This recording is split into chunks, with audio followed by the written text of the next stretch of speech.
وبركاته. الحمد لله الحمد لله نحمده ونستعينه ونستغفره ونؤمن به ونتوكل عليه ونعوذ بالله من شرور أنفسنا ومن سيئات أعمالنا من يهده الله فلا مضل له ومن يضلله فلا هادي له ونشهد أن لا إله إلا الله وحده لا شريك له ونشهد أن سيدنا ونبينا وحبيبنا وسندنا ومولانا محمدا عبده ورسوله صلى الله تعالى عليه وعلى آله وأصحابه وبارك وسلم تسليما كثيرا أما بعد فأعوذ بالله من الشيطان الرجيم بسم الله الرحمن الرحيم ومكر الله والله خير الماكرين صدق الله العظيم. আলহামদুলিল্লাহ সুম্মা আলহামদুলিল্লাহ সুম্মা আলহামদুলিল্লাহ। হৃদয়ের গভীর থেকে সবাই উচ্চারণ করি আলহামদুলিল্লাহ। আজকের মাহফিল Jamia Qasimia Islamic research centre ও হযরত আয়েশা সিদ্দিকা রাদিয়াল্লাহু তাআলা আনহা ইন্টারন্যাশনাল মহিলা মাদ্রাসার যৌথ উদ্যোগে আয়োজিত বার্ষিক মাহফিল এবং খাতমে বুখারী হিফজুল কোরআন প্রতিযোগিতা সবকিছু সমন্বয়ে আজকের এই অনুষ্ঠান অনুষ্ঠিত হচ্ছে। সবাই বলি আলহামদুলিল্লাহ। আজকের এই সুন্দর সুবিশাল সুশৃঙ্খল আল্লাহর কাছে প্রিয় পছন্দনীয় এই মাহফিল, এই জলসার পরম শ্রদ্ধাভাজন সভাপতি, আমন্ত্রিত প্রধান মেহমান, বিশেষ মেহমান বৃন্দ, অন্যান্য অতিথিবৃন্দ, সময় এবং সমাজের শ্রেষ্ঠ সন্তান ওলামায়ে কেরাম, আজিজ তলাবা, দেশ প্রেমিক, দিন প্রেমিক, আল্লাহ এবং রাসূলের জন্য জীবন কুরবান করতে প্রস্তুত আমার প্রিয় তাওহীদি জনতা, হৃদয়ের গভীর থেকে সবাইকে জানাই আন্তরিক মোবারকবাদ এবং প্রাণ ঢালা অভিনন্দন। আল্লাহ রাব্বুল আলামিন আমাদের সবাইকে এই মাহফিলে আসার, বসার, থাকার, শোনার তৌফিক দান করেছেন।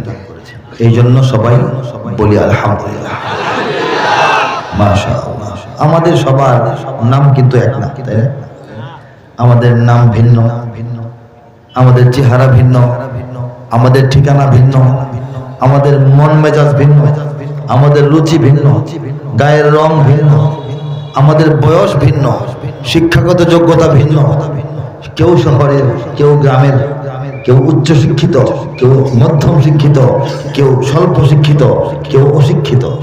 আমরা বিভিন্ন পেশার মানুষ, পেশাও আমাদের ভিন্ন। এত রকমের ভিন্নতা, পার্থক্য, বৈচিত্র্য, বৈপরীত্য সহকারে আমরা সবাই এখানে একসঙ্গে আপন ভাই বেরাদরের মতো বসে আছি, ঠিক কিনা বলেন? আমাদেরকে পুলিশের ভয় দেখিয়ে আনা হয় নাই, আমাদেরকে টাকা দেওয়া হবে একটা করে নোট, এরকম কোনো কথা দেওয়া হয় নাই। আমাদেরকে রাতের বেলা বিরিয়ানি সবাইকে খাওয়ানো হবে, এই কথাটাও বলা হয় নাই, ঠিক কিনা বলেন? এরপরেও আমরা বিভিন্ন শ্রেণী, পেশা, মত, পদ, চিন্তা চেতনার মানুষ এক জায়গায় সমবেত হয়েছি একটা পরিচয়ে। এটা হচ্ছে আমরা সবাই উম্মতে মুহাম্মাদি, আমরা সবাই তাওহীদি জনতা, ঠিক কিনা বলেন? এই যে তাওহীদি জনতার পরিচয়, এই যে তৌহিদি জনতার একটা মানে লেভেল আমরা ধারণ করতে পেরেছি, আমরা অর্জন করতে পেরেছি, এটা মহান রব্বুল আলামিনের একান্ত রহমত, একান্ত ভালোবাসা, একান্ত দয়া মায়া এবং মুহাব্বতের প্রকাশ। বলেন সুবহানাল্লাহ। এই তৌহিদবাদী হওয়ার জন্যে, এই মুমিন হওয়ার জন্যে, এই আল্লাহর একত্ববাদী হওয়ার জন্যে আমাদের পক্ষ থেকে কোনো চেষ্টা ছিল না, কোনো খরচ করি নাই, কোনো হিজরত করি নাই। হযরত বিলালের মতো কেউ মাইর দেয় নাই, ঠিক কিনা বলেন? মুমিন হয়েছি বলে ইসলাম রক্ষার জন্যে, নবীর ইজ্জত উঁচু রাখার জন্যে, কোরআনের সম্মান উঁচু রাখার জন্যে, শরীয়তের বিধিবিধানের পক্ষে দাঁড়িয়ে আমরা অনেক সংগ্রাম করি, বিপ্লব করি, মিছিল করি, মিটিং করি, গ্রেপ্তার হই, মার খাই, শহীদ হই, সেটা পরের কথা। কিন্তু মুমিন হওয়ার জন্যে আমাদের কোনো মেহনত নাই। বিনা মেহনতে আল্লাহ রাব্বুল আলামিন প্রত্যেকটা মায়ের গর্ভ থেকে বাংলাদেশের মুসলমানদেরকে ঈমান নামক জান্নাতের টিকিটটা হাতে দিয়ে দিয়ে দুনিয়াতে পাঠিয়ে দিয়েছেন, ঠিক কিনা বলেন? এই ঈমান কি খুব সহজ না কঠিন? জটিল ব্যাপার। দেখেন হযরত নূহ আলাইহিস সালাম 950 বছর ঈমানের দাওয়াত দিয়েছেন। আল্লাহ বললেন হইছে আর না, যারা তোমার দলভুক্ত হয়েছে তাদেরকে নিয়ে জাহাজে ওঠো, জাহাজ বানাও, ঠিক কিনা বলেন? সেই জাহাজে হযরত নূহ আলাইহিস সালামের নিজের আপন একটা পুত্রের ওঠার তৌফিক হয় নাই। সে তো নবীর সন্তান, কত বড় নবী, কত লম্বা হায়াতওয়ালা নবী, কত মর্যাদাবান নবী, অথচ তার আপন সন্তান কেনান সে পিতাকে, নবীকে বুঝে নাই, চিনে নাই, মানে নাই, কাফেরদের সঙ্গে ধ্বংস হয়ে গেছে, ঠিক কিনা বলেন? নবীর পুত্র হইলে মুমিন হবে, এটা কি শিওর, কনফার্ম? আমাদের নেতা, আমাদের পিতা হযরত ইব্রাহিম আলাইহিস সালাম বলেন আল্লাহু আকবার। আল্লাহ বলেন মিল্লাত আবিকুম ইব্রাহিম হুয়া সাম্মাকুমুল মুসলিমিন। তোমাদের চিন্তা, তোমাদের চেতনা, তোমাদের অনুভূতি, তোমাদের উপলব্ধি, তোমাদের জাগরণ, তোমাদের বিশ্বাসের পিতা হযরত ইব্রাহিম, তিনি তোমাদের নাম রেখেছেন মুসলিমিন। আমি আল্লাহ পছন্দ করেছি, ভালো লেগেছে, এটাকে গ্রহণ করেছি, কোরআনে মুসলিমিন আকারে তোমাদেরকে আমি ঘোষণা করেছি। সেই ইব্রাহিম আলাইহিস সালাম বর্তমান বিশ্বের উপস্থিত 200 কোটি মুসলমানের পিতা। তিনি অতীত হয়ে যাওয়া আরো হাজার হাজার কোটি মুসলমানের পিতা। কিন্তু তার যিনি পিতা তিনি কিন্তু মুমিন ছিলেন না, কাফের ছিলেন। মূর্তি নির্মাতা, মূর্তি বিক্রেতা, মূর্তি পূজারী, নমরুদের আজ্ঞাবহ বিশ্বস্ত বন্ধু, ঠিক কিনা বলেন? নবীর আব্বা বা পিতা হইলে মুমিন হবে, এটা কি শিওর? হযরত লূত আলাইহিস সালাম একজন প্রখ্যাত নবী, তার স্ত্রী, তার সহধর্মিনী, তার জীবন সঙ্গিনী, তার অর্ধাঙ্গিনী, তার লাইফ পার্টনার কাফেরদের সঙ্গে ধ্বংস হয়ে গেল মহিলা, কিন্তু নবীর কথা তার কানে গিয়েছে, প্রাণে যায় নাই, ঠিক কিনা? হযরত বিবি খাদিজার মতো সৌভাগ্য তার হয় নাই। নবীর স্ত্রী হলেই মুমিনা হবে, এটা কি শিওর? এটা কনফার্ম? আমাদের নবী, শেষ নবী, শ্রেষ্ঠ নবী, বড় নবী, উজা নবী, মহানবী, বিশ্ব নবী, আকায়ে নামদার, তাজদারে দু আলম, সৈয়দুল মুরসালিন, খাতামুন নবিয়্যিন, আফতাবে মদিনা, মেহতাবে মদিনা, সরকারে মদিনা, সরতাজে মদিনা, হযরত মুহাম্মদ মুস্তাফা মুরতদা মুজতবা সাল্লাল্লাহু আলাইহি ওয়াসাল্লাম জন্মের আগে পিতাকে হারিয়েছেন, জন্মের কিছুদিন পর 6 বছর বয়সে মাকে হারিয়েছেন, বছর 2টা না ঘুরতেই দাদাকে হারিয়েছেন, চাচা আব্দুল মুত্তালিবের ঘরে লালিত পালিত হয়েছেন, ঠিক কিনা? জানি কিনা সবাই?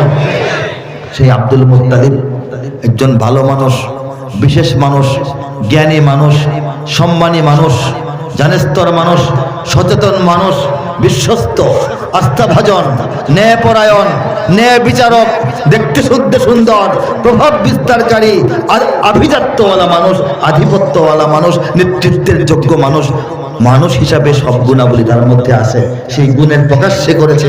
আল্লাহর নবীকে ছোটবেলা থেকে লালন পালন করেছে, কোলে কাকে নিয়েছে, মুখে তুলে খাইয়েছে, বাজারে নিয়ে বেরিয়েছে এবং এই কিশোর বয়সে নবী করিম সাল্লাল্লাহু আলাইহি ওয়াসাল্লামকে সঙ্গে নিয়ে সিরিয়া পর্যন্ত ব্যবসার সফর করেছে, নবীকে যুবক বয়সে বিয়ে শাদী করিয়েছে এবং কাফেরদের সমস্ত অত্যাচার থেকে বুক আগলে রেখে নবীকে রক্ষা করার চেষ্টা করেছে।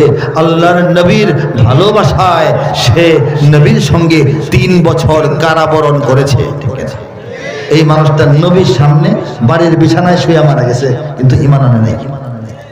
নবী আবদার করেছেন, অনুরোধ করেছেন, কান্নাকাটি করেছেন, পায়ে ধরেছেন, হাতে ধরেছেন, কানে কানে বলেছেন যে চাচা আপনি খালি আমার কানে কানে বলেন যে আপনি মুমিন, আপনি আল্লাহরে চিনতে পারছেন, বুঝতে পারছেন, মানতে পারছেন, আমাকে মানেন, আমি যে রাসূল এটা আপনার বিশ্বাস, এই কথাটা আমাকে কানে কানে বলেন।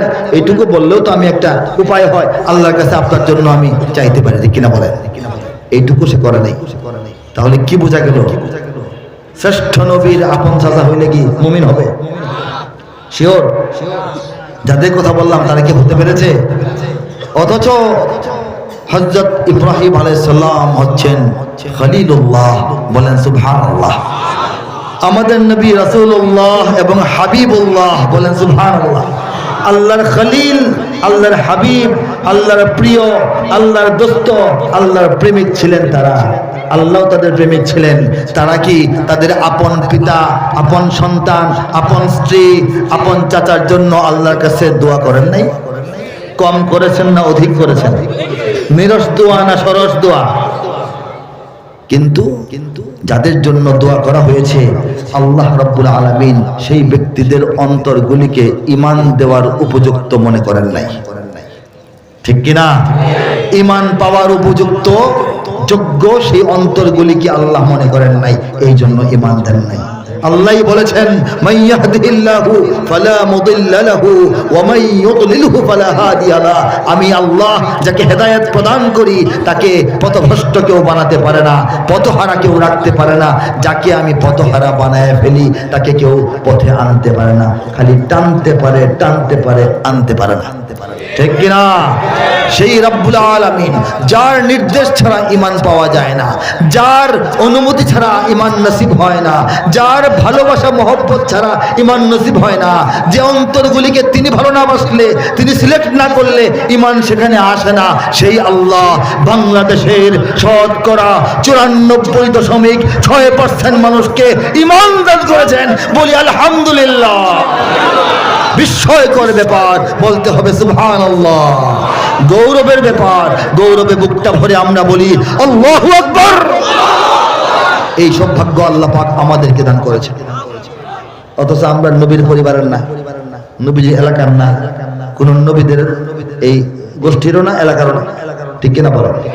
কোথায় আরব ভূমি, হাজার হাজার মাইল দূরে বাংলাদেশ, কোথায় নবী সাহাবীদের জামানা, ১৫০০ বছর পরে আমরা মানুষ। ইমানের দাওয়াতটুকুই তো আসার কথা না ভালোভাবে, কিন্তু সেই ইমান খালি আসে নাই, ইমান অন্তরে অন্তরে স্থাপিত হয়েছে এবং বাংলাদেশ হয়ে গেছে ইমানের দুর্গ। ঠিক কিনা? এদেশে আল্লাহু আকবারের সুরে সূর্য ওঠে, এদেশে আল্লাহু আকবারের সুরে সূর্য ডোবে, এদেশে আল্লাহু আকবারের সুরে সূর্য ওঠে, এদেশে আল্লাহু আকবারের সুরে সূর্য ডোবে।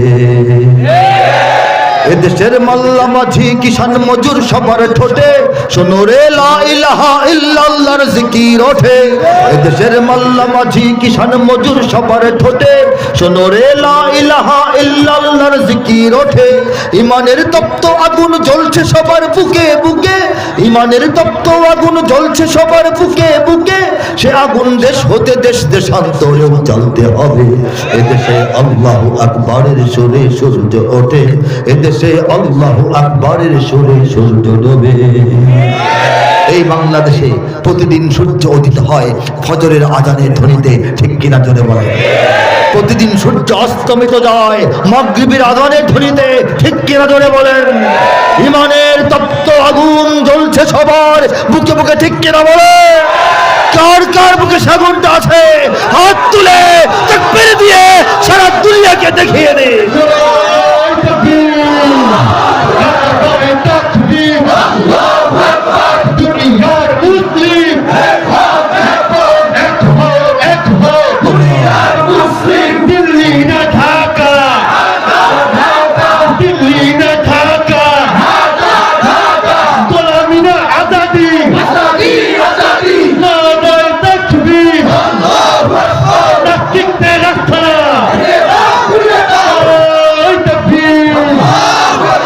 ইমানের তপ্ত আগুন জ্বলছে সবার বুকে বুকে, কথাটা সত্য কিনা বলেন? ততটুকুই সত্য, সে আগুন দেশ হতে দেশ দেশান্তরেও জ্বালতে হবে। আমরা প্রস্তুত আছি কিনা বলেন? বাংলাদেশের মানুষরা ইমানের নূর, ইমানের জ্যোতি, ইমানের পাওয়ার, ইমানের আলো নিয়ে বাংলাদেশে ঘুমিয়ে থাকবে না, সারা দুনিয়ায় ইমানের দাওয়াত ছড়িয়ে দেবে, ঠিক কিনা বলেন? এই যে আমাদের প্রত্যয়, এই যে আমাদের অঙ্গীকার, এই যে আমাদের হুঙ্কার, এর সামনেই আজকে আতঙ্কিত হয়ে দিল্লি থরথর করে কাঁপছে, ওয়াশিংটন থরথর করে কাঁপছে, বেইজিং থরথর করে কাঁপছে, তেল আবিব থরথর করে কাঁপছে, ঠিক কিনা বলেন? কাঁপছে বলেই এত নজর রাখছে। আমরা আমাদেরকে চিনি না, অথচ তারা আমাদেরকে ভালো করে চেনে। আমরা স্লোগান দেই ইসলামের শত্রুরা হুঁশিয়ার সাবধান, ওরা যথেষ্ট হুঁশিয়ার সাবধান আগে থেকে হয়ে আছে, আমরা এখনো হতে পারি নাই, ঠিক কিনা বলেন? হুঁশিয়ার সাবধান হইতে হবে আমাদের, ওরা হুঁশিয়ার আছে, কি করতে হবে সব করতেছে, কিন্তু সাফল্য পাচ্ছে না, কারণ আল্লাহ বলেছেন ওয়ামাকারু ওয়ামাকারাল্লাহ ওয়াল্লাহু খায়রুল মাকিরিন। তারা ষড়যন্ত্র করে, আমি আল্লাহ আমার পরিকল্পনা আগে থেকে ঠিক করে রাখি, আমি আল্লাহই সর্বোচ্চ পরিকল্পনাবিদ। তারা চেষ্টা করবে, আচ্ছা আচ্ছা হ্যাঁ, তারা চেষ্টা করবে কিন্তু ব্যর্থ হবে। এটা কে বলে দিয়েছেন? আল্লাহ বলে দিয়েছেন। দেখেন, এদেশের পথে ঘাটে, এদেশের বাজার হাটে, এদেশের এদেশের এদেশের এদেশের এদেশের গঞ্জে গ্রামে খুদার নামের তাসবিহাতে কত পীর আউলিয়াদের অশ্রু ঝরে গভীর রাতে। যে দেশের সন্তানেরা মক্তবে যায় কোরআন বুকে, সে দেশে আল কোরআনের শাসন কায়েম করতে হবে। এদেশে আল্লাহু আকবরের সুরে সূর্য ওঠে, এদেশে আল্লাহু আকবরের সুরে সূর্য ডোবে। আল কোরআনের শাসন কেউ কায়েম করবে না, কোন দল করবে না, দলের পরিবর্তন হবে, কোরআনের শাসন পাবেন না। কেন পাবেন না? এটা খুব সহজ। যদি গণভোট দেওয়া হয় বাংলাদেশে, যে বাংলাদেশটা ইসলামী শরীয়তের বিধান মোতাবেক আইন কানুন বিচার আচার এবং অর্থ ব্যবস্থা, আমাদের সব শিক্ষা ব্যবস্থা সংস্কৃতি চলবে নাকি অন্য ব্যবস্থায় চলবে, হ্যাঁ না ভোট দিলে ইসলাম বিজয়ী হবে। এই ভোটটা দেওয়ার সাহস কোন সরকারের কোন দলের নাই। দিবে না, চাইলে সারা দুনিয়াকেও বলতে পারে যে হ্যাঁ জনগণ চেয়েছে তাই ইসলাম আমরা কায়েম করেছি, বলা সহজ। বাংলাদেশে সহজ, বাংলাদেশে ব্যাপারটা করলেই করা যায় সহজ, কিন্তু করবে না, হবে না। সুন্দর সুন্দর কথা সবাই মঞ্চে বলবে, সবাই সব দলের মানুষ, কিন্তু এই ব্যাপারটা হবে না, ঠিক কিনা বলেন? এটার জন্য সংগ্রাম করতে হবে, জনমত তৈরি করতে হবে।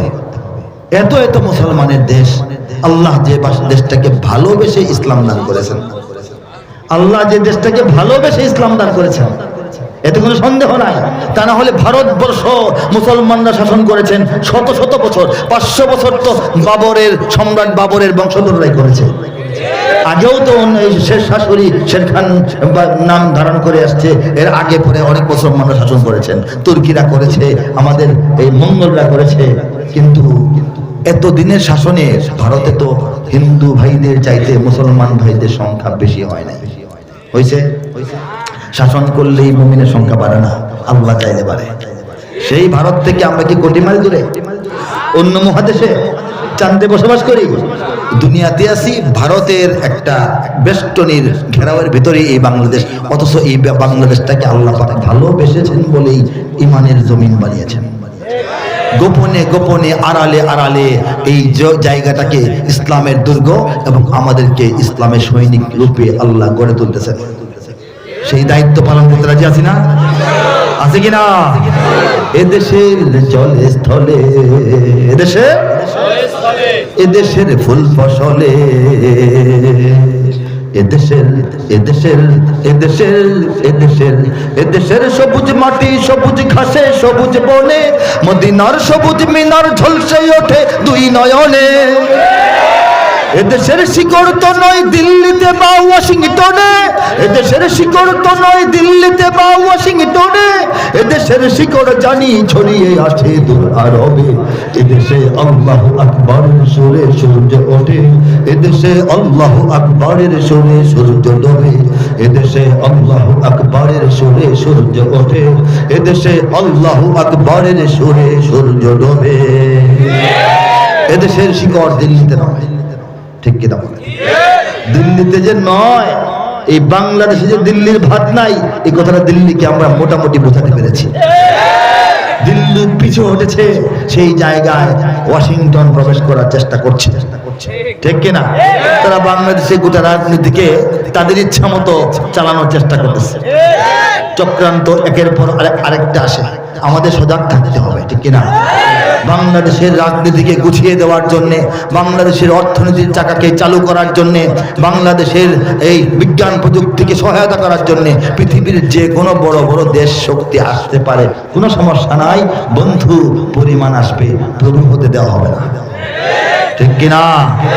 প্রভুত্বের চেষ্টা যদি আরো কেউ আবারও চালায়, গোপনে হোক প্রকাশে হোক, ক্ষমতায় পুতুলের মতো কোনো খাদেম বসায় হোক, কোনো দালাল বসি হোক, আমরা কি প্রতিহত করার জন্য তৈরি আছি না? লিল্লাহি তাকবীর, লিল্লাহি তাকবীর। বাংলার ইতিহাসে যখনই শত্রু আসে, পালাবার পথ খুঁজে পায় না। বাংলার ইতিহাসে যখনই শত্রু আসে, পালাবার পথ খুঁজে পায় না। ইংরেজ বেনিয়ারা এখানে খেয়েছে, তারা পালিয়ে গিয়েছে, পাক হয় না। ইংরেজ বেনিয়ারা এখানে খেয়েছে, তারা পালিয়ে গিয়েছে, পাক হয় না।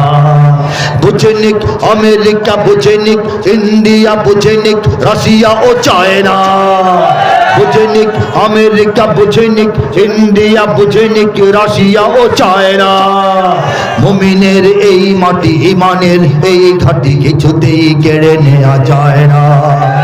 মুমিনের এই মাটি, ইমানের এই ঘাটি কিছুতেই কেড়ে নেওয়া যায় না, যায় না, না না। মুমিনের এই মাটি, ইমানের এই ঘাটি কিছুতেই কেড়ে নেওয়া যায় না। সাহাবায়ে কেরামের আগমনে এই দেশ হাজারো বছর আগে ধন্য। ওলিদের মেহনতে গড়ে ওঠা এ জমিন কোটি কোটি মুমিনের জন্য, কোটি কোটি মুমিনের জন্য।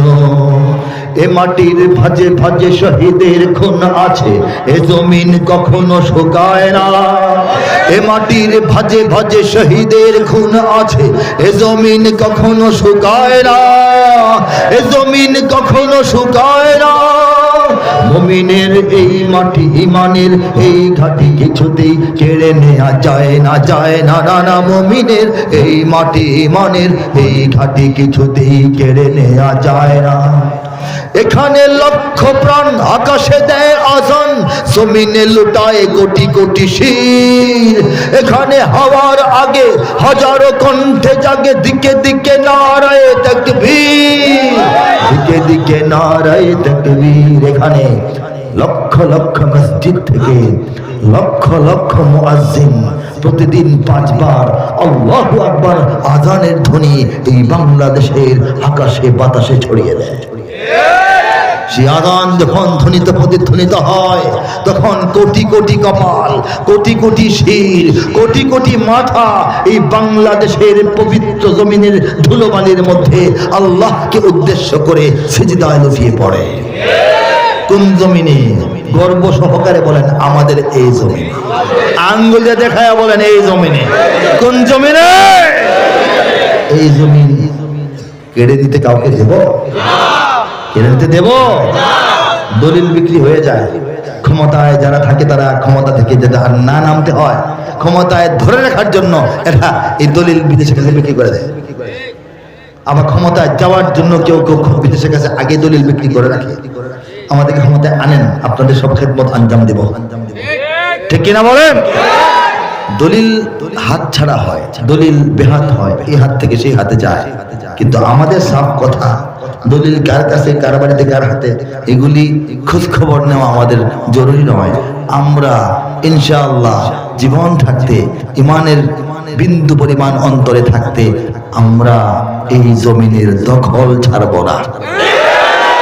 এখানে গ্রাম শহরে প্রস্তুত ঘরে ঘরে, কারা বলবো? এখানে গ্রাম শহরে প্রস্তুত ঘরে ঘরে, আল্লাহর সেনারা ঘুমায় না। এখানে গ্রাম শহরে প্রস্তুত ঘরে ঘরে, আল্লাহর সেনারা ঘুমায় না, আল্লাহর সেনারা ঘুমায় না। আমরা ঘুমায় থাকি, সজাগ আছি না ভাই? মুমিনের এই মাটি, ইমানের এই ঘাটি কিছুতেই কেড়ে নেওয়া যায় না। বুঝেনিক আমেরিকা, বুঝেনিক ইন্ডিয়া, বুঝেনিক রাশিয়া ও চায়না, মুমিনের এই মাটি, ইমানের এই ঘাটি কিছুতেই কেড়ে নেওয়া যায় না, যায় না, না না। মুমিনের এই মাটি, ইমানের এই ঘাটি কিছুতেই কেড়ে নেওয়া যায় না। কথা সত্য কিনা? এটাই বাস্তবতা। আমরা আমাদেরকে চিনি না। একটা বাঘের বাচ্চা ছোটবেলা জঙ্গল থেকে বের হয়ে পথ হারিয়ে চলে গেছে লোকালয়ে একটা গ্রামের ভিতরে। গ্রামবাসী বাচ্চা বাঘ আদর করে রেখেছে, এক বাড়িতে রেখেছে। বকরির দুধ খেয়ে সে বড় হচ্ছে। একটু বড় হওয়ার পর, কিছু বুঝ জ্ঞান হওয়ার পর, পুকুরে পানি খেতে গিয়ে একদিন খেয়াল করলো, লক্ষ্য করলো তার চেহারা তার ভাই বোনদের সাথে মিলে না। মেলা কথা, বকরির বাচ্চাদের সঙ্গে তার চেহারা মিলবে? সে চিন্তিত হলো, বিষয়টা কি? আমি তাহলে কে? আমি তো এবারের না, এই বংশের না, আমি তাহলে কে? খোঁজ খবর নিয়ে যখন সে জানলো সে বাঘ, সে কি বাঘের বাচ্চা, আর বাঘ কি জিনিস এটা যখন সে জানতে পারলো, ঠিক সেদিন সেই মুহূর্ত থেকে তার চলায়, তার বলায়, তার থাবায়, তার নখরে, তার দৌড়ে, তার চাহনিতে, তার তাকানোতে, তার গর্জনে, তার লম্ফে জম্ফে বাঘের চরিত্র সে ধারণ করল। হে বাংলাদেশের মুসলমানগণ, আমরা যতদিন না বুঝবো আমরা কারা, ততদিন আমাদেরকে ভুলিয়ে ভালিয়ে বকরির বাচ্চাদের সঙ্গে রাখা হবে। মনে করানো হবে যে আমরা বকরি, অথচ আমরা কারা? ও হামজা আসাদুল্লাহি ওয়া আসাদুর রাসূল। হামজার কথা বলা হয়েছে আল্লাহ এবং তার রাসূলের বাঘ, বলে সুবহানাল্লাহ। আল্লাহ এবং তার রাসূলের সিংহ হচ্ছেন আমির হামজা, তারই তো আমরা উত্তরসূরি, ঠিক কিনা বলেন? খলিফা ওমর ফারুকের আমরা উত্তরসূরি, আমরা খালিদ বিন ওয়ালিদের উত্তরসূরি, ঠিক কিনা বলেন? সেই উত্তরসূরি আমরা কাদের? এটা আমাদের সন্তানদেরকে ভুলিয়ে রাখার জন্য বকরি বাচ্চা বানা রাখা হয়। অনলাইন দিয়ে, ইন্টারনেট দিয়ে, ফ্রি দিয়ে, মোবাইল দিয়ে, পড়াশোনা মোবাইলের ভিতর ঢুকাইয়া দিয়া আত্মপরিচয় ভুলিয়ে রাখা হয়, ঠিক কিনা? সেই আত্মপরিচয় আমাদের বুঝতে হবে, জানতে হবে, জিন্দা করতে হবে। প্রজন্ম থেকে প্রজন্মান্তরে আত্মপরিচয় বিলিয়ে দিতে হবে, ছড়িয়ে দিতে হবে, ঠিক কিনা বলেন? তাহলে আল্লাহ এই দেশে ইসলামকে তার জায়গায় কায়েম রাখবেন। রব্বুল আলামিন এতই ভালোবাসেন আমাদেরকে, বাংলাদেশের বুকে পৃথিবীতে 200 কোটি মুসলমান, এর 10 ভাগের 1 ভাগ হচ্ছে 20 কোটি। 20 কোটি মুসলমানই আল্লাহ পাক বাংলাদেশে দান করছেন। বর্তমান বিশ্বে 20 কোটি মুসলমান বাংলাদেশে, নতুন করে হিসাব করেন, বের হবে। হ্যাঁ, জনশুমারি হয়েছিল, আদমশুমারি আগে হইতো, আবারও আদমশুমারি হবে, দেখবেন 20 কোটি মুসলমান বাংলাদেশে পাওয়া যাবে, ঠিক কিনা বলেন? দুনিয়া থেকে মাত্র 10টা মুসলিম দেশ, 57টা মুসলিম দেশ ওআইসি ভুক্ত হয়ে আছে, সমিতি কমিটি পরিষদের মতো একসঙ্গে আছে। এর বাইরেও মুসলিম দেশ আছে, অমুসলিম দেশেও তো অনেক মুসলিম আছে। সেই হিসাবে বাংলাদেশে তো আরো অনেক কম, ভাগে কম পড়ার কথা।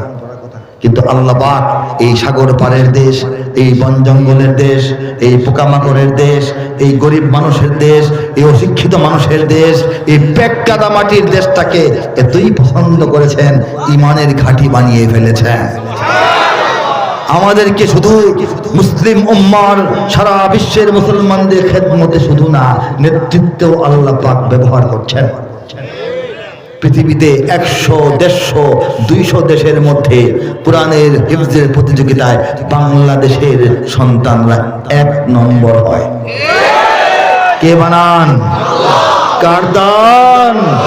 কোরআন যেখানে নাজিল হয়েছে, কোরআন যেখানে সবচেয়ে সুন্দরভাবে পাঠ করা হয়েছে, কোরআন যেখানে এতকাল হেফাজত হয়ে এসছে, সেখানে নয়। আল্লাহ পাক এই আল্লাহর মহব্বতের বাংলার মাটি থেকে কোরআনের হেফাজতকারীকে 1 নম্বর বানান। আমাদের বাচ্চারা মাদ্রাসায় পড়ে, সকালবেলা আলু ভর্তা আর ডাল দিয়া ভাত খায়া খায়া হাফেজ হইয়া দুনিয়ার 1 নম্বর জায়গায় বাইতুল্লাহর চত্বরে গিয়া প্রতিযোগিতায় 1 নম্বর হয়ে আসে। কার ইচ্ছা? কার দান? দেখেন, গোটা বিশ্বে দাওয়াত এবং তাবলীগের যে মিশন, সমস্ত নবীদের যে মিশন ছিল, সেই মিশন চলমান বিশ্বের মিশন, সেই মিশনের সবচাইতে বড় জামায়াত ইজতেমা এটা বাংলাদেশের রাজধানীর বুক চিরে বয়ে যাওয়া তুরাগ নদীর পাড়ে অনুষ্ঠিত হয়। আপনারা মনে করেন না দুনিয়ার সব দেশে দেশে মনে হয় 10টা 20টা মনে হয়, একটা বোধহয় বাংলাদেশে হয়, এটা মনে করবেন না। একমাত্র বাংলাদেশে সবচেয়ে বড় বিশ্ব ইজতেমা হয়। বলেন সুবহানাল্লাহ। আরবের মাটিতে হয় না, জর্দানে হয় না, কুয়েতে হয় না, কাতারে হয় না, বাহরাইনে হয় না, সৌদি আরবে হয় না, আরব আমিরাতে হয় না, কোথাও হয় না, বাংলার জমিনে হয়। ঠিক কিনা বলেন? এরপর দেখেন, এত এত মাহফিল পৃথিবীর অন্য কোন জমিনে নাই। শীতকালে 3-4 মাসে হাজার হাজার মাহফিল পৃথিবীর অন্য কোন দেশেই নাই, কোন দেশে নাই। কে দান করছেন? কে দান করেছেন?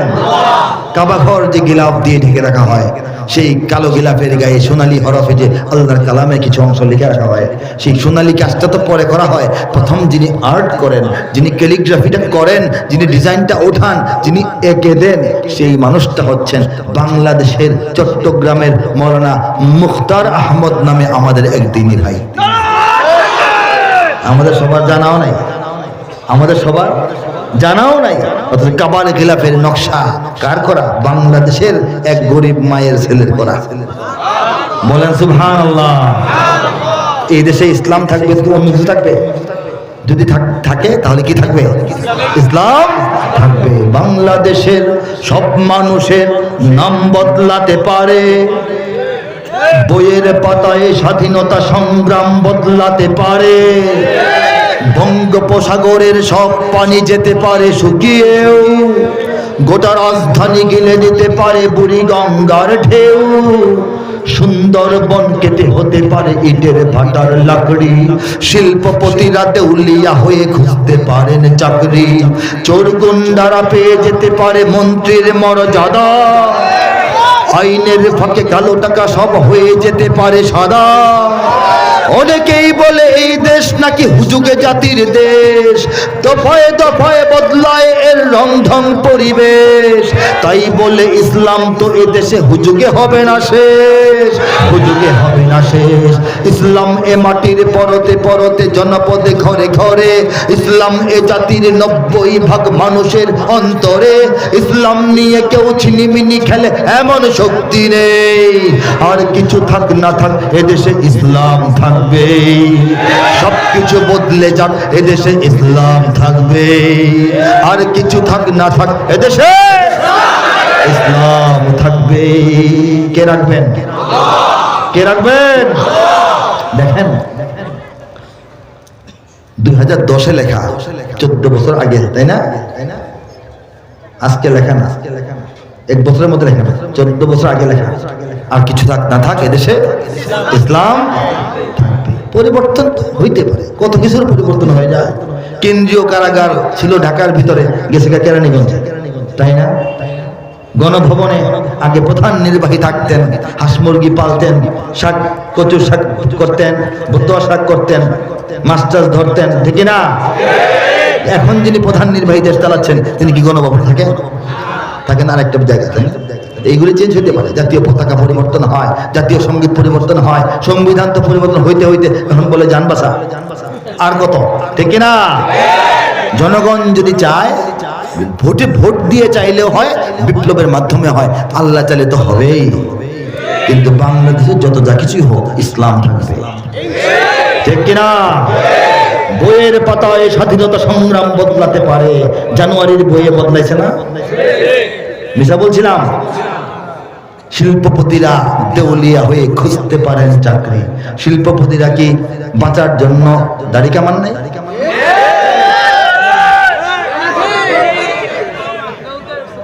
হাসেন কেন? আপনারা বলেন একটা মাসালা জিজ্ঞেস করি, দাড়ি রাখা কি জান বাঁচানো কি?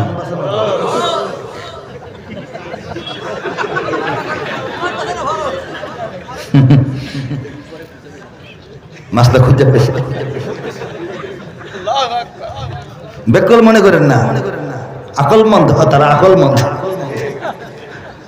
ঠিক আছে, গণতন্ত্র নিয়ে কি বলবো? গণতন্ত্র বা গাইব গণতন্ত্রের প্রশ্ন যেহেতু আসছে, একটা মিনিট বলি। গণতন্ত্র একটা পশ্চিমা গণতন্ত্র আর একটা ইসলামী গণতন্ত্র।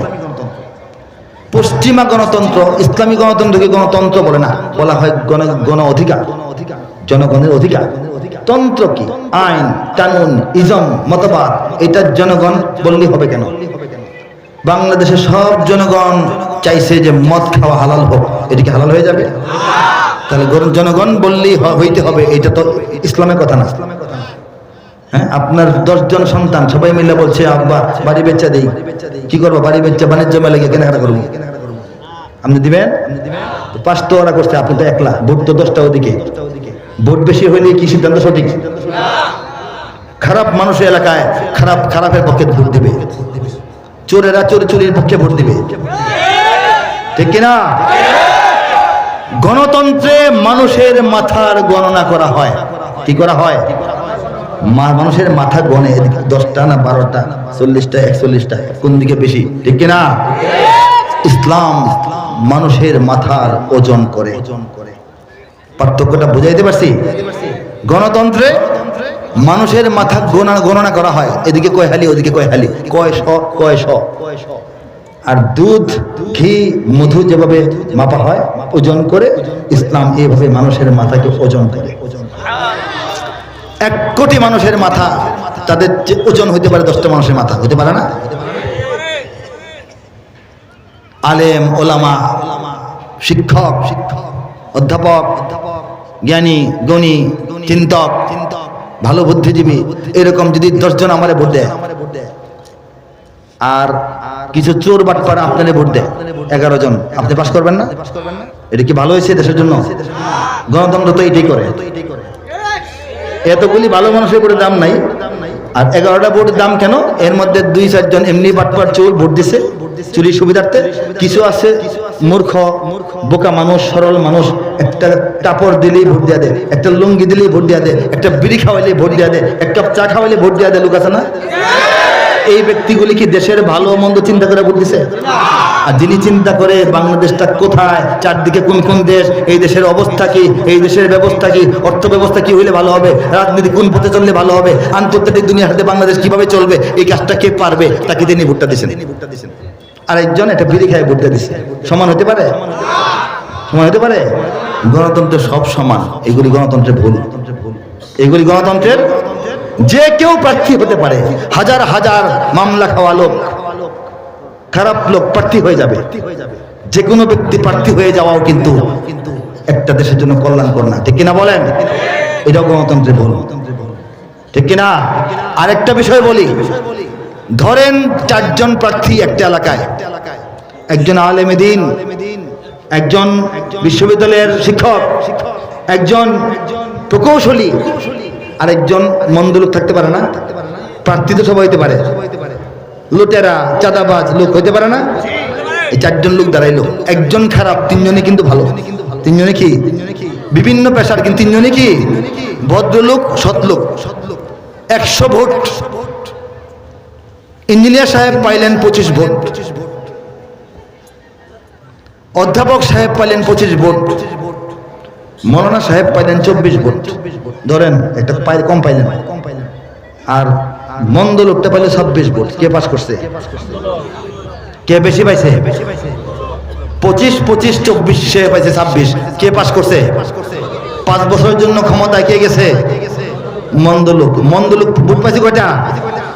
পাইছে না কয়টা? সে পায় নাই কয়টা ভোট? হিসাব করেন তো। 74টা ভোট সে পায় নাই। একটা এলাকার 74 জন লোক তাকে পছন্দ করে নাই। 26টা ভোট পাইয়া সে 5 বছরের জন্য আপনার উপরে লাঠি ঘোরাবে। এগুলি গণতন্ত্রের ভুল। ব্যাখ্যা করলে আরো লম্বা, সেই ব্যাখ্যায় যাব না, ঠিক না? ইসলাম কি জিনিস সেটা ব্যাখ্যা করবেন অন্য বক্তারা অন্যদিন করবেন, সেদিকে গেলাম না। কোন সঙ্গীত শুনতে যাচ্ছিলেন বলেন?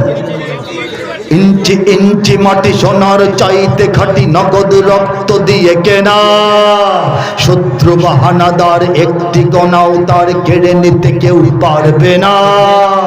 রঙের তুলিতে আঁকা সবুজের ছায়া ঢাকা সুজলা সুফলা পরিপাটি, লক্ষ শহীদ গাজী রেখেছে জীবন বাজি, করেছে স্বাধীন এই মাটি। বাংলাদেশ আমার, তোমার বাংলাদেশ সবার প্রাণ, ধন্য ধন্য আমি সবার চাইতে দামি বাংলা মাটির সন্তান। বাংলাদেশ আমার বাংলাদেশ, তোমার বাংলাদেশ খোদার দান, সোনার জন্মভূমি তোমার জন্যে আমি জীবন দিয়েছি কোরবান। তৈরি আছে কিনা আমরা? চারিদিকে দুশ্মন, ভেঙো না মন, সাহস জমিয়ে রাখো বুকে, ইমান জিন্দা করে জিহাদের হুঙ্কারে পরাজিত করো শত্রুকে।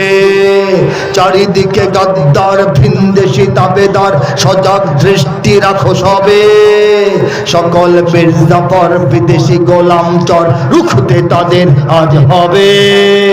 বাংলাদেশ আমার, তোমার বাংলাদেশ খোদার দান, সোনার জন্মভূমি তোমার জন্যে আমি জীবন দিয়েছি কোরবান। ঠিক কিনা বলেন? তৈরি আছি কারা আমরা বলেন? লিল্লাহি তাকবীর, লিল্লাহি তাকবীর, লিল্লাহি তাকবীর। ব্যক্তিগতভাবে আমি মুহিব খান কোন রাজনৈতিক দলের সদস্য, সাধারণ দলেরও না, কোন ইসলামী দলেরও না, জেনে রাখা ভালো আপনাদের। জামাত ইসলামী তো অবশ্যই না, অন্য যে ইসলামী দলগুলির নাম শোনেন কোনোটারই আমি সদস্য না, কোন ইসলামী দল বা অন্য দলের সদস্য না। আমি ইসলামের পক্ষে কথা বলি, সঙ্গীত, কবিতা, প্রচার, প্রচারণা যেন সমস্ত ইসলাম পন্থীদের উপকার হয়। ঠিক কিনা বলেন? দলীয় কোনো বিবেচনায় আমাকে দেখবেন না। আমাকে বাংলাদেশের ইসলামী বড় বড় দলগুলির যারা নেতা ছিলেন, শেখুল হাদিস আল্লামা আজিজুল হক রাহমাতুল্লাহি আলাইহি বৃদ্ধ ছিলেন তখন, আমি একান্ত তরুণ, 2001-2-3 সময়টা। হযরত মুফতি ফজলুল হক আমিনী চিনেন না? রাহমাতুল্লাহি আলাইহি। হযরত সৈয়দ ফজলুল হক রাহমাতুল্লাহি আলাইহি, পীর সাহেব, মরহুম পীর সাহেব চরমোনাই, তাদের সঙ্গে আমার দেখা সাক্ষাৎ, কথাবার্তা, আলাপ আলোচনা হয়েছে তরুণ বয়সে, কিন্তু অধিক মহব্বত করতেন। চরমোনাই পীর সাহেব আমাকে ওনার বাড়িতে ব্যক্তিগত দাওয়াত করেছিলেন, মাহফিল ছাড়া, এমনি। ওখানে গিয়া বর্তমান পীর সাহেব যিনি আছেন সৈয়দ রেজাউল করিম, তাই না? হ্যাঁ, দামাত বারাকাতুহুম, তিনি তখন ওখানকার সম্ভবত চেয়ারম্যান এলাকার। হ্যাঁ, তিনি আমাকে নিয়ে বেড়াইছিলেন। ওনাদের দাদার কবর, মসজিদ, 2টা মাদ্রাসা, মাঠ, ঘোড়ার বাচ্চা ছিল মাঠের মধ্যে, ঘোড়া পালা হতো। ঠিক আছে? বড় হুজুর যিনি দুনিয়াতে নাই, উনি বলছিলেন যে খান সাহেব কি একটা ঘোড়ার বাচ্চা নিবো কিনা জিজ্ঞেস করো, হাদিয়া। আমি বলছি ঢাকা শহর নিয়ে ঘোড়ার বাচ্চা নিয়ে কি করবো? সুসম্পর্ক। মৌলানা ফজলুল হক আমিনী প্রেস ক্লাবের কর্মী সমাবেশে বলছিলেন যে মুহিব খান মুসলমানদের কবি, তাকে আমি নির্দিষ্টভাবে আমার দলে আসতে বলবো না, কেউ বলবেন না। কে বলছেন? আল্লামা ফজলুল হক আমিনী রাহমাতুল্লাহি আলাইহি। তিক্তদ্রব শেখুল হাদিস আল্লামা আজিজুল হক রাহমাতুল্লাহি আলাইহি, তিনি তার মাদ্রাসায় মোহাম্মদপুরের সামনে যে 7 গম্বুজ মসজিদ ওলা মাদ্রাসা রাহমানিয়া আসলটা, ওইটা 4 তলার মধ্যে পরীক্ষার হল মনে হয়, এটা মিলনায়তন। সেখানে তিনি একটা মাহফিল করেছিলেন। তখনকার স্থানীয় এমপি এবং 2 জন মন্ত্রী ওনার সঙ্গে বসা। 2001-এর পরে তিনিও তখন ক্ষমতার অংশীদার, 4 দলের এক দল, ঠিক না? হ্যাঁ, ডক্টর মঈন খান ওনার সঙ্গে বসা, এমপি মাহবুবুর রহমান সাহেব ওই অঞ্চল বসা। তাদেরকে নিয়ে একটা 3 সিটের সোফায় এই 3 জন বসছেন। 3 সিটের সোফা, লম্বা থাকে না সোফা, বসছেন। একটা ছোট্ট মঞ্চ, 4 ফিট 4 ফিট হবে, ছোট্ট একটা মঞ্চ। এখানে এশার পর থেকে রাত 10:30-11টা পর্যন্ত আমি ইসলামী গজল গিয়েছি। তিনি আয়োজনটা করেছেন রাসূলুল্লাহ সাল্লাল্লাহু আলাইহি ওয়াসাল্লামের সুন্নাহর উপর আমল করার জন্য। তিনি আশপাশের লোকজনকে বলেছেন, যারা আমাকে পরে বলেছে যে তিনি বলেছেন নবী করিম সাল্লাল্লাহু আলাইহি ওয়াসাল্লাম হাসান ইবনে সাবিত নামক সাহাবীকে, কবি সাহাবীকে কবিতা পাঠের জন্য মসজিদে নববীতে আলাদা একটা মিম্বার তৈরি করে দিয়েছিলেন। সেই সুন্নতটাই করতেছি। কাজেই আমি কোন ইসলামী দলের সাথে নির্দিষ্টভাবে সদস্য না হয়ে আমার মতো কাজ করতেছি। কেন বললাম? কোন রাজনৈতিক দলের সদস্য না হওয়া সত্ত্বেও এবং জন্ম থেকে আজ পর্যন্ত কোন একটা মামলার আসামি না হওয়া সত্ত্বেও, কিন্তু ভাসমান মামলা হয় না একসাথে দে অনেকের নাম, ওই জায়গাতে আমার নাম যায় নাই, কোথাও কোনো মামলা নাই। এরপরও বিগত আমলে এই মাদারীপুরের একটা মাহফিলে আমি এসে বসেছিলাম, মঞ্চে উঠতে দেওয়া হয় নাই। আপনাদের অনেকে জানা আছে, অনেকে জানা নাই, ঠিক কিনা বলেন? আর এই রকমের দ্বিতীয় একটা ঘটনা বাংলাদেশে কোথাও হয় না, বাংলাদেশে কোথাও হয় না। এই জন্য এত লম্বা কথা বললাম। আল্লাহ পাক আপনাদের সঙ্গে সাক্ষাৎ করিয়েছেন, আরো হবে। আর কি শুনতে চান বলেন? হ্যাঁ, আচ্ছা আচ্ছা, আস্তে আস্তে একটু শোনাচ্ছি। আমি এই পর্যায়ে আল কোরআনের কাব্যানুবাদ থেকে কিছু অংশ শোনাচ্ছি ইনশাআল্লাহ। আল কোরআনের কাব্যানুবাদ এটি একটি গ্রন্থ। এই গ্রন্থটি হচ্ছে পবিত্র কোরআনের শুরু থেকে শেষ পর্যন্ত ৬,০০০-এর অধিক আয়াতের কবিতার মাধ্যমে অনুবাদ। বলেন সুবহানাল্লাহ। কোরআনের বয়স ১,৫০০ বছর। দুনিয়াতে কোরআন নাজিলের আগে, কত আগে কোরআন ছিল? আল্লাহই বলেছেন বাল হুয়া কুরআনুম মাজিদ ফি লাওহিম মাহফুজ। এই কোরআনকে আল্লাহ পাক কোনো কিছু সৃষ্টি করার আরো ৫০,০০০ বছর আগেই লিখে রাখছেন, কিন্তু দুনিয়াতে আসছে ১,৫০০ বছর ধরে, ঠিক কিনা ভাই? এই ১,৫০০ বছরের কোরআনের ইতিহাসে পৃথিবী অনেক দেশে অনেক ভাষায় কোরআনের তরজমা এবং তাফসীর রচিত হয়েছে, বলি আলহামদুলিল্লাহ।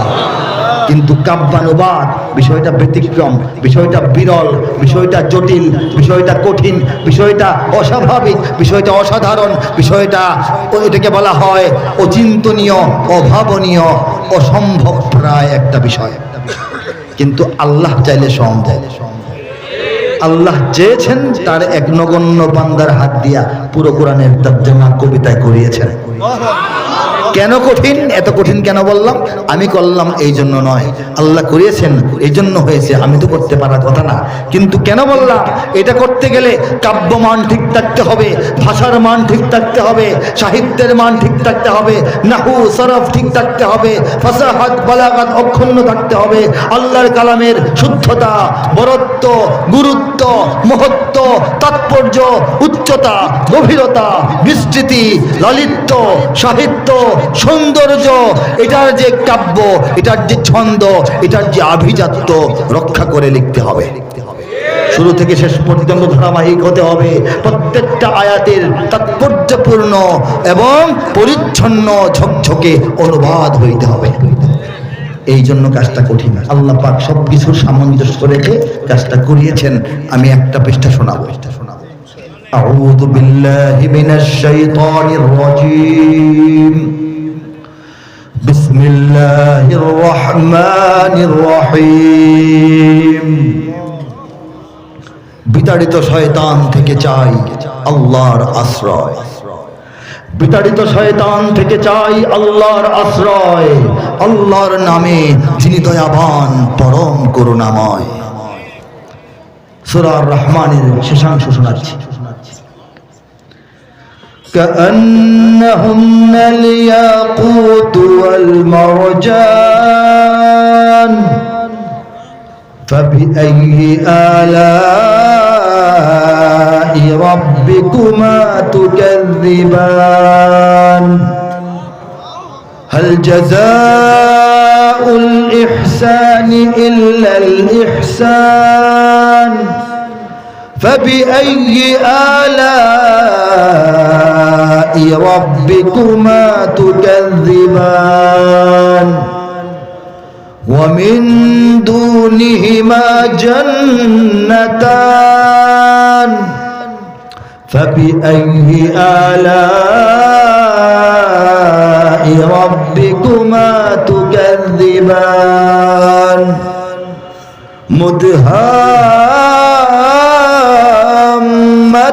مدهامتان فبأي آلاء ربكما تكذبان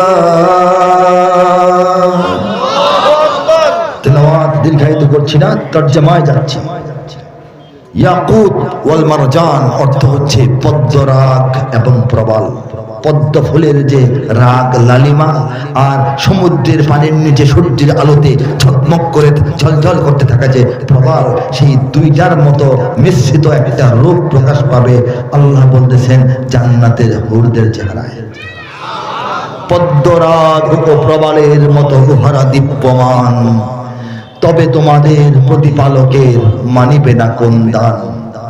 উত্তম কাজে উত্তম ছাড়া কিবা হবে প্রতিদান, তবে তোমাদের প্রতিপালকের মানিবে না কোন দান। এ দুটি ছাড়াও সেখানে রয়েছে আরো দুটি উদ্যান, তবে তোমাদের প্রতিপালকের মানিবে না কোন দান। উদ্যান দুটি কৃষ্ণাভ ঘন সবুজ দৃশ্যমান, তবে তোমাদের প্রতিপালকের মানিবে না কোন দান। দুটি উদ্যানে রবে চঞ্চলা ঝর্ণা প্রবহমান, তবে তোমাদের প্রতিপালকের মানিবে না কোন দান। ফাবিআইয়ি আলাই রাব্বিকুমা তুকাযযিবান। ফা অর্থ হচ্ছে তবে, তবুও, তথাপি, তদুপরি, এত সত্ত্বেও, এরপরও তোমরা আল্লাহর কোন নিয়ামতকে অস্বীকার করবে হে মানুষেরা, ঠিক না বলেন? তাতে ফলমূল খেজুর আনার থাকিবে বিদ্যমান। আল্লাহ বলেন ফীহিমা ফাকিহাতুন ওয়া নাখলুন ওয়া রুম্মান, বলেন সুবহানাল্লাহ। তাতে ফলমূল খেজুর আনার থাকিবে বিদ্যমান, তবে তোমাদের প্রতিপালকের মানিবে না কোন দান। সুশীলা রূপসী রমণী কুলের সেখানে অবস্থান, তবে তোমাদের প্রতিপালকের মানিবে না কোন দান। আর সে হুরেরা স্বর্গ তাবুতে রবে অপেক্ষমান, তবে তোমাদের প্রতিপালকের মানিবে না কোন দান। তাহাদের আগে না ছুঁয়েছে জিন, না ছুঁয়েছে ইনসান। আল্লাহ বলেন লাম ইয়াতমিসহুন্না ইনসুন ক্বাবলাহুম ওয়ালা জান। আল্লাহ বলতেছেন যে হে জান্নাতবাসী মুমিনরা, তোমরা স্পর্শ করার আগে তোমাদের জন্য যে হুরদেরকে রাখা হয়েছে তাদেরকে কোনো মানুষ বা জিন স্পর্শ করে নাই। বলে সুবহানাল্লাহ। সবুজ ও সুন্দর গালিচায় বসিবে দিয়ে হেলান, তবে তোমাদের প্রতিপালকের মানিবে না কোন দান। সর্বশেষ আয়াত তাবারাকাসমু রাব্বিকা যিল জালালি ওয়াল ইকরাম। আল্লাহর দয়ায়, আল্লাহর মায়ায়, আল্লাহর কৃপায়, আল্লাহর ইশারায়, আল্লাহর ফয়সালায়, আল্লাহর তাকওয়িনী ব্যবস্থাপনায়, আল্লাহর কুদরতি অর্ডারে, আল্লাহর সাহায্যে যে তরজমাটা হয়েছে সেটা হচ্ছে কত সুমহান হে নবী তোমার রবের নামের শান। কত সুমহান হে নবী তোমার রবের নামের শান। মহান অনুভব গৌরবময় তিনি মহামহিয়ান। এই ভাষায়, এই তালে, এই মেলে, এই কাব্যে, এই ধাঁচে, এই রকমে, এই ডিজাইনে, এই প্যাটার্নে, এই রকমে আল্লাহ পাক পূর্ণ কোরআনের শুরু থেকে শেষ পর্যন্ত ৬,০০০-এর অধিক আয়াত, ছোট আয়াত, বড় আয়াত, লম্বা আয়াত, খাটো আয়াত, সরল সহজ জটিল কঠিন সমস্ত আয়াতের তর্জমা পানির মতো সুন্দর কবিতায় যেভাবে শোনাইলাম সেভাবে করিয়ে শেষ করাইছেন মাত্র ২৪০ দিনের মেহনতের। নিঃসন্দেহে কার দান? কার দান? আলহামদুলিল্লাহ। আবার বলি আলহামদুলিল্লাহ। আমাদের হযরত, আমাদের মুরব্বী, আমাদের প্রিয় আজকের মেহমান মঞ্চে উপস্থিত, দেখতে পেয়েছেন সবাই? বলি মাশা আল্লাহ, আলহামদুলিল্লাহ। অনেকদিন পরে দেখা। আমি আর লম্বা সময় নেব না। এই কোরআনের কাজটি প্রত্যেকটা হাফেজে কোরআন ছেলে কোরআনের মর্যাদা বলা সুবহানাল্লাহ।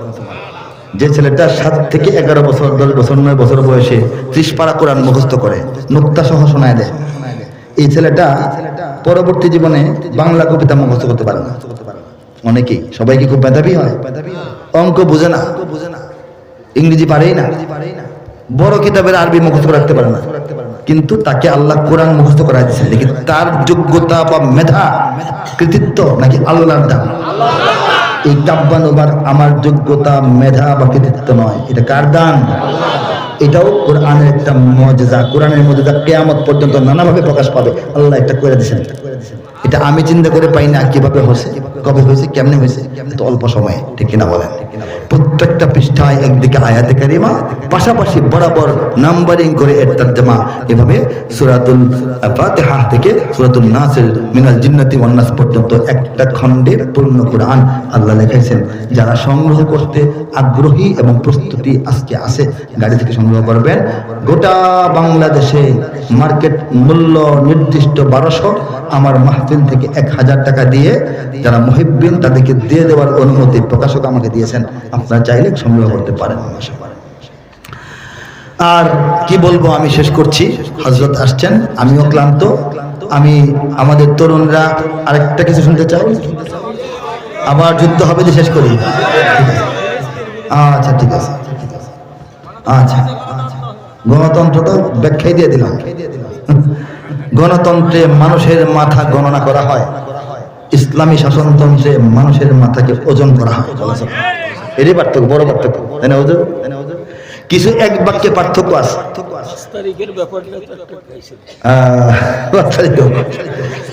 দেখেন, অর্থনীতির কথা বলি একটু। সাধারণ চলমান অর্থনীতিতে আর আমাদের ইসলামী অর্থনীতি পার্থক্য। নৌকা পানি ছাড়া চলে, জীবনটা টাকা পয়সা ছাড়া চলে, সম্পদ ছাড়া চলে। পানি ছাড়া যে নৌকাটা অচল, এই পানিটা নৌকার উপরে এসে গেলে কি হয়? খুশি সবাই, ভালো হয়। সম্পদ ছাড়া যে জীবনটা অচল, এই সম্পদটা জীবনের উপরে এসে গেলে কি হবে? কি হবে? এটা ছাড়া চলে না, কিন্তু জীবনটা থাকবে উপরে, সম্পদ থাকবে নিচে। জীবনের উপরে সম্পদ উঠে গেলে কি হবে? ঠিক কিনা? ইসলামী অর্থনীতি আর সাধারণ অর্থনীতির পার্থক্য এটা। ইসলামী অর্থ ব্যবস্থা, সাধারণ অর্থ ব্যবস্থা, এই বিষয়ে বয়ান করলে আলাদা বয়ান, অন্যদিন হবে। ইসলামী আইন নিয়ে বয়ান করলে আলাদা বয়ান, ইসলামী পররাষ্ট্রনীতি বললে আলাদা বয়ান, ইসলামের যুদ্ধনীতি বললে আলাদা বয়ান, ইসলামী রাজনীতির ব্যাখ্যা দিলে আলাদা বয়ান, গণতন্ত্রের অসারতা বললে আলাদা বয়ান। এগুলি অন্য সময় হবে।